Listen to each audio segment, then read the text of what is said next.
नमस्कार, मैं हूं मनोज। आप देख रहे हैं ऑल इंडिया न्यूज। वक्त हो चुका है सुबह की बड़ी खबरों का। जी हां, वहीं पहली खबर ममता बनर्जी से जुड़ी है। जी हां, पश्चिम बंगाल में चुनावी रण तेज हो गया है।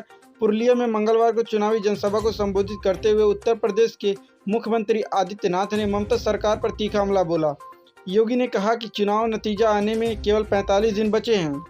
वहीं 2 मई को तृणमूल कांग्रेस की विदाई होनी तय है। जी हां, टीएमसी कार्यकर्ताओं पर अराजकता फैलाने का आरोप लगाते हुए सीएम ने कहा कि राज्य में भाजपा की सरकार बनने पर उन्हें चुन चुन कर सजा दिया जाएगा।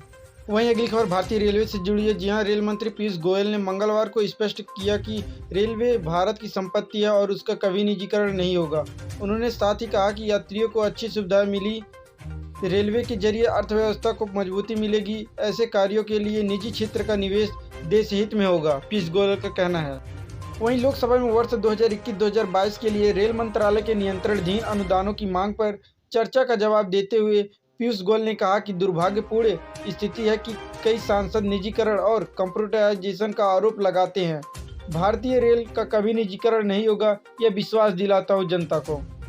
वहीं अगली खबर देश विदेश की महामारी से जुड़ी है। जी हां, कोरोना संकट की मार से देश के कई मुल्क जूझ रहे हैं। जी हां, क्या चीन, क्या भारत, क्या अमेरिका, इसका असर दुनिया के कई देशों में पड़ा है। इसके प्रकोप को रोकने के लिए एक देश से दूसरे देश की आवाजाही पर भी नियंत्रण लगाया गया है, जिसका लंबे समय तक पालन करने के बाद नियमों में थोड़ी थोड़ी करके ढील दी जा रही है। जी हां, इस क्रम में चीन कुछ विदेशी जैसे अमेरिका, भारतीय और पाकिस्तानी नागरिकों समेत कुछ और मुल्कों के नागरिकों को अपने सीमा प्रतिबंध में ढील देने के लिए तैयार हो गया है। वहीं अगली खबर सदन से जुड़ी है। जहां टी शर्ट पहनकर विधानसभा पहुंच गए विधायक, स्पीकर ने सदन से बाहर निकाल दिया और विधायक सदन में हंगामा करते या किसी प्रोटोकॉल का पालन नहीं करते तो उन्हें बाहर का रास्ता दिखाया जाता है या सदन से निकासित किया जाता है।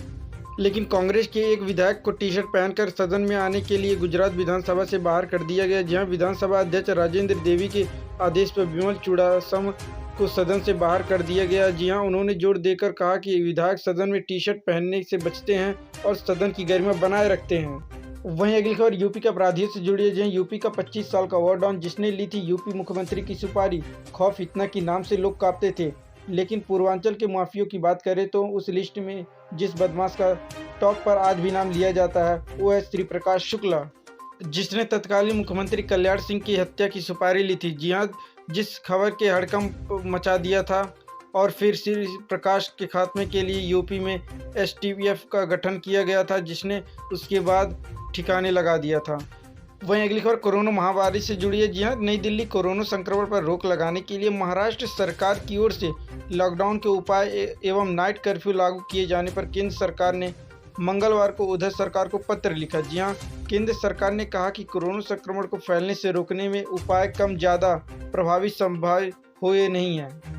वहीं महाराष्ट्र के मुख्य सचिव को लिखे गए पत्र में केंद्रीय स्वास्थ्य मंत्रालय ने कहा, कोरोना संक्रमण पर रोक लगाने के लिए नाइट कर्फ्यू एवं लॉकडाउन जैसे उपाय बहुत कम असर दिखाए गए हैं। जी हां, सरकार ने कोरोना महामारी पर रोक लगाने के लिए ज़्यादा सख्त रणनीति बनाने के लिए कहा है। वहीं अगली खबर बिहार से जुड़ी है। जब बिहार विधानमंडल के चल रहे बजट सत्र में सदन के बाहर और भीतर विपक्ष के शब्दों के तीसरे सत्ता पक्ष लगातार घिरती जा रही है।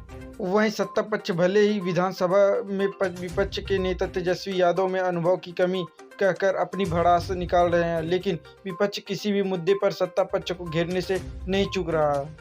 वहीं अगली खबर कोरोना संक्रमण से जुड़ी है। जी हां, स्वास्थ्य मंत्रालय की ओर से जारी ताज़ा आंकड़ों के मुताबिक देश में कोरोना की पॉजिटिव मामलों की संख्या 1,14,09,831 पहुंच गई है। वहीं देश में अब तक 3,29,00,000 से ज़्यादा वैक्सीन की डोज लगाई जा चुकी है, जिससे अब तक बढ़ते कोरोना संक्रमण को जल्द ही रोका जा सकता है। वहीं अगली खबर इनकम टैक्स डिपार्टमेंट से जुड़ी है। जो केंद्रीय बजट 2021 में केंद्रीय वित्त मंत्री निर्मला सीतारमण ने वेतनभोगी वर्ग के लिए एक नया सुव्यवस्थित इनकम टैक्स सिस्टम का प्रस्ताव किया है। जी हाँ, यह नया इनकम टैक्स सिस्टम 1 अप्रैल 2021 में लागू होगा। वित्त मंत्री ने 1 फरवरी के अपने बयान में दावा किया कि 1 अप्रैल से शुरू होने वाली वित्त वर्ष में 75 वर्ष और उससे अधिक आयु के वरिष्ठ नागरिक जिन्हें एक ही बैंक में पेंशन, इनकम टैक्स और फिक्स्ड डिपॉजिट ब्याज प्राप्त होता है, उन्हें इनकम टैक्स रिटर्न ITR भरने की जरूरत नहीं है। जी हाँ, इसके साथ ही वित्त मंत्री सीतारमण ने फ्री फाइल्ड ITR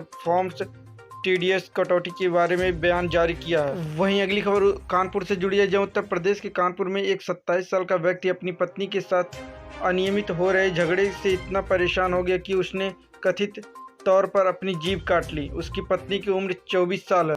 वहीं यह घटना गोपालपुर के रहने वाले मुकेश का अपनी पत्नी निशा से विवाद था। वह फिर अपने माता पिता के घर चली गई। जी हां, 13 मार्च के मुकेश ने उसे वापस आने के लिए फ़ोन किया। जब उसने नहीं कहा तो उनका फ़ोन पर झगड़ा हुआ। गुस्से में मुकेश ने एक ब्लेड उठाया और उससे अपनी जीभ काट ली। अगर आपने अभी तक मेरे चैनल को सब्सक्राइब नहीं किया तो सब्सक्राइब करें ताकि मेरा नया वीडियो आप तक जरूर पहुँचे।